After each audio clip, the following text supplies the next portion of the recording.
주님께서 여러분과 함께 또한 사제의 영과 함께 루카가 전한 거룩한 복음입니다. 주님 영광 받으소서. 그때 예수님께서 제자들에게 말씀하셨다. 어떤 부자가 집사를 두었는데 이 집사가 자기의 재산을 낭비한다는 말을 듣고 그를 불러 말하였다. 자네 소문이 들리는데 무슨 소린가? 집사 일을 청산하게. 자네는 더 이상 집사 노릇을 할 수 없네. 그러자 집사는 속으로 말하였다. 주인이 내게서 집사 자리를 빼앗으려고 하니 어떻게 하지?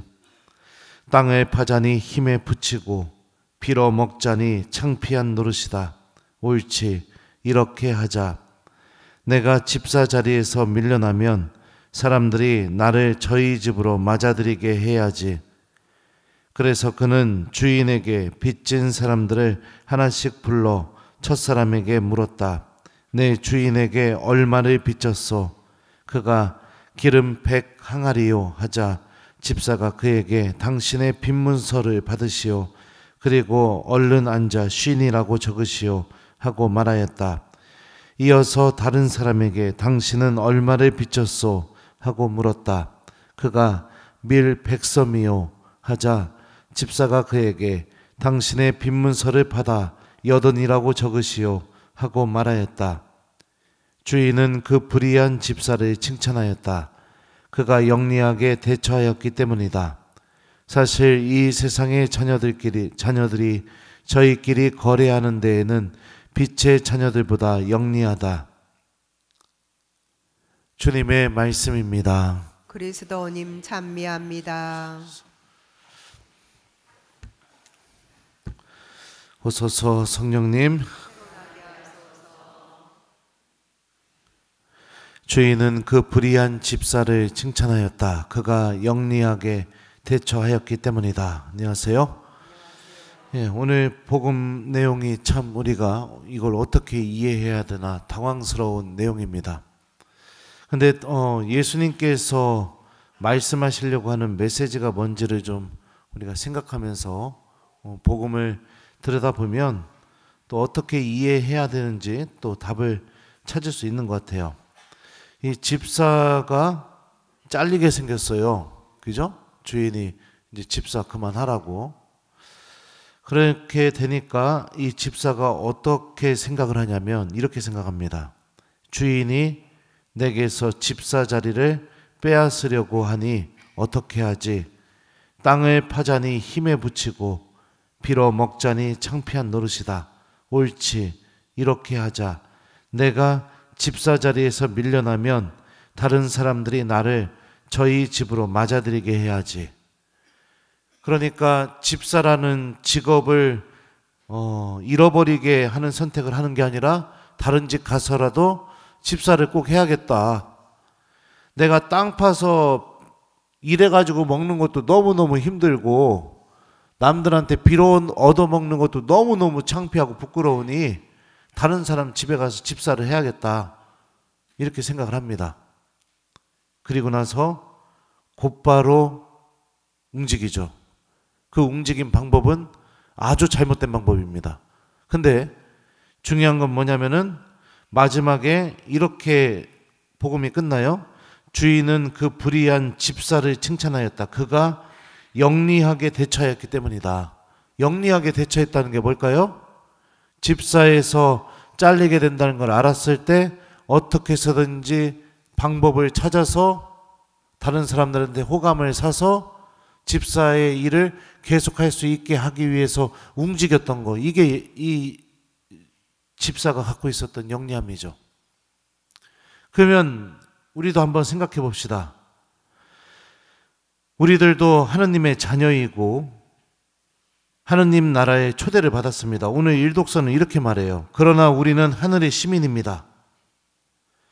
그리고 그곳에서 구세주로 오실 당신께 복종시킬 수 있는 그 권능으로 우리의 비천한 몸을 당신의 영광스러운 몸과 같은 모습으로 변화시켜 주실 것입니다. 이 바오로 사도 말씀처럼 우리들도 하느님 나라의 약속을 받았고 하느님 나라의 시민이고 하느님의 자녀들입니다. 근데 내가 삶을 살다가 오늘 복음에 등장하는 집사와 같은 상황이 나에게 주어지게 된다면, 다시 말하면 죄를 지어서 넘어졌거나 믿음을 잃어버렸거나 하느님과 함께하는 은총의 기쁨을 맛보지 못하고 살아가거나 그렇게 됐을 때 우리는 어떤 행동을 할까요? 집사와 같은 영리함을 갖고 있다는 것은 무엇이냐면, 내가 주님께서 주신 그 은총 지위, 그거를 잃어버리지 않게 하기 위해서 어떻게 해서든지 연구하고 고민하고 답을 찾아내서 움직이는 삶, 이게 영리함이죠. 근데 어떠냐? 죄 졌어도 고해성사 안 봐요. 기도 안 해도 아무 문제가 없다고 생각하고 살아요. 하느님 말씀하고 내가 멀어져 있는 거, 성당에 앉아서 한 10초만 생각해보면, 내 모습에 대해서 10초만 생각해보면 내가 하느님과 멀어져 있다는 걸 알고 있으면서도 바뀌질 않아요. 변화가 일어나지 않아요. 꿈쩍도 하지 않아요. 그럼 어떻게 될까요? 집사직을 할 수 없는 것처럼 우리들도 하느님의 은총으로부터 떨어져 나간다는 거죠. 신앙에도 영리함이 필요합니다. 하느님의 은총을 얻기 위해 버려야 될 게 무엇인지, 선택해야 될 게 무엇인지, 내가 중요하게 붙잡아야 될 게 무엇인지, 그런 영리함이 필요하다고요. 아무것도 바뀌지 않고 그냥 맨날 똑같이 반복되듯이 그렇게 살아가는 삶 안에서 빠져나왔으면 좋겠습니다. 내 영혼에 큰 문제가 생겼게 되었을 때 가장 현명한 방법은 바로 주님께 용서를 청하고 다시 하느님께 은총을 얻으면서 살아가려고 하는 거겠죠. 내가 하느님과 함께하는 기쁨을 잃어버린 사람이라면 가장 현명한 방법은 내가 곧바로 다시 하느님과 함께하는 시간을 갖기 위해 이 성체 앞에 머물고 주님께 도움을 청하면서 내 삶을 하느님과 함께하는 삶으로 회복시키는 거겠죠. 신앙생활의 많은 부분들이 그렇습니다. 여러분들의 믿음은 어떤 모습인가요? 영리함을 갖고 있나요? 내가 이렇게 살아도 변화가 없어도 나중에 죽어서 이 모습 그대로 가지고 가면 하느님을 만나게 될 때 문제가 된다는 걸 인식했다면 지금 이 순간부터 바꾸십시오. 그러지 않으면 여러분들 절대로 바뀌지 않아요. 신앙생활이 나를 구원할 수 있는 힘을 지내야겠죠. 나도 영리함을 잘 갖고 있는 신앙인이 되었으면 좋겠습니다. 붙잡을 거 붙잡을 줄 아는 신앙인, 버려야 될 거 버릴 줄 아는 신앙인, 소중하게 여겨야 될 거 소중하게 여길 줄 아는 신앙인, 하느님이 아닌 것들 내가 포기하고 버릴 줄 아는 신앙인, 이렇게 나를 움직이고 변화시키고 바꿔놓게 될 때 우리들이 갖고 있는 믿음도 우리를 구원할 수 있는 힘을 지니게 될 겁니다. 한번 여러분들 복음서에 나오는 하느님 나라에 대한 비유 이야기를 좀 한번 그것만 뽑아서 한번 읽어보세요. 저는 하느님 나라에 나오는 그 하느님 나라에 대한 비유 이야기를 읽으면 마음이 얼마나 아프고 무서운지 모릅니다. 반복되는 표현이 있어요. 나는 내가 누군지 모른다. 양과 염소를 가르겠다. 밀과 가라지를 구분하겠다. 좋은 물고기와 나쁜 물고기를 걸러내서 불에 태우겠다. 이런 말씀만 있어요. 우리가 하느님을 만나게 됐을 때. 그러면은 이 말씀에 나를 비춰보게 됐을 때 마치 복음에서 집사가 집사 자리에서 쫓겨나게 될 상황이라면 이 사람도 방법은 무진장 잘못했지만 그 자리를 안 뺏기려고 어떻게 해서든지 고민하고 노력하고 바꾸고 변화했잖아요.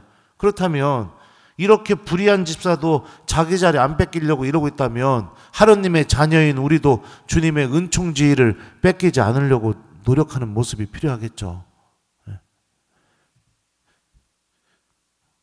우리는 하늘의 시민이에요. 바오로 사도가 일독서에서 한 말 다시 한번 읽어드릴게요. 그러나 우리는 하늘의 시민입니다.